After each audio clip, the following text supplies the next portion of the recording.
بسم اللہ الرحمن الرحیم۔ السلام علیکم ورحمۃ اللہ۔ رنجیت سنگھ کے دور حکومت کا واقعہ ہے۔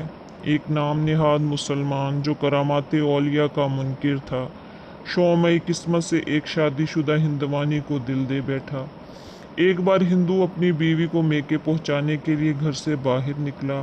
ادھر اس بدبخت عاشق پر شہوت نے غلبہ کیا، چنانچہ اس نے ان کا پیچھا کیا اور ایک سنسان مقام پر اس نے دونوں کو گھیر لیا۔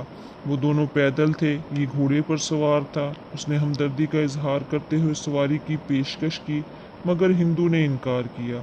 وہ اصرار کرنے لگا کہ اچھا، عورت ہی کو پیچھے بیٹھنے کی اجازت دے دو کہ یہ بیچاری تھک جائے گی۔ ہندو کو اس کی نیت پر شبہ ہو چلا تھا، لہٰذا اس نے کہا، تم ضمانت دو کہ کسی قسم کی خیانت کیے بغیر میری بیوی کو منزل پر پہنچا دو گے۔ اس نے کہا کہ یہاں جنگل میں ضامن کہاں سے لاؤں؟ عورت بول اٹھی، مسلمان 11ویں والے بڑے پیر صاحب کو بہت مانتے ہیں، تم انہی کی ضمانت دے دو۔ وہ گرچہ غوث العظم علیہ رحمۃ اللہ اکرم کے تصرفات کا قائل نہیں تھا، مگر یہ سوچ کر کہ ہاں کہہ دینے میں کیا جاتا ہے، اس نے ہاں کہہ دی۔ جو ہی عورت گھوڑے پر سوار ہوئی، اس ظالم نے تلوار سے اس کے شوہر کی گردن اڑا دی اور گھوڑے کو ایڑ لگا دی۔ عورت غم سے نڈھال اور سہمی ہوئی بار بار مڑ کر پیچھے دیکھے جا رہی تھی۔ اس نے کہا کہ بار بار پیچھے دیکھنے سے کچھ حاصل نہیں ہوگا، تمہارا شوہر اب واپس نہیں آ سکتا۔ اس نے کپ کپاتی ہوئی آواز میں کہا، میں تو بڑے پیر صاحب کو دیکھ رہی ہوں۔ اس پر اس نے ایک قہقہہ لگا کر کہا کہ بڑے پیر صاحب کو تو فوت ہوئے 100 سال گزر چکے ہیں، اب بھلا وہ کہاں سے آ سکتے ہیں؟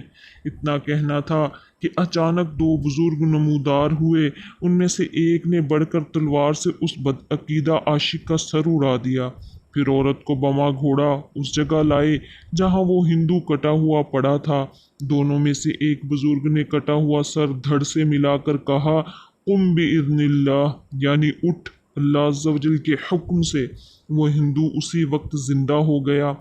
وہ دونوں بزرگ غائب ہو گئے۔ یہ دونوں میاں بیوی گھوڑے پر سوار ہو کر بخیریت گھر لوٹ آئے۔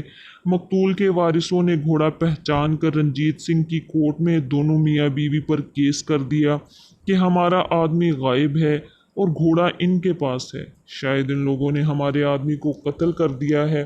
پیشی ہوئی، ان میاں بیوی نے جنگل کا سارا واقعہ کہہ سنایا اور کہا، ان دونوں بزرگوں میں سے ایک بزرگ یہاں کے مشہور مجذوب گل محمد شاہ صاحب کے ہم شکل تھے۔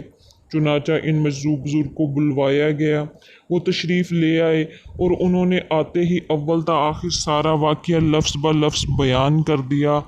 لوگ حضور غوث اعظم علیہ رحمۃ اللہ اکرم کی یہ زندہ کرامت سن کر اش اش کر اٹھے۔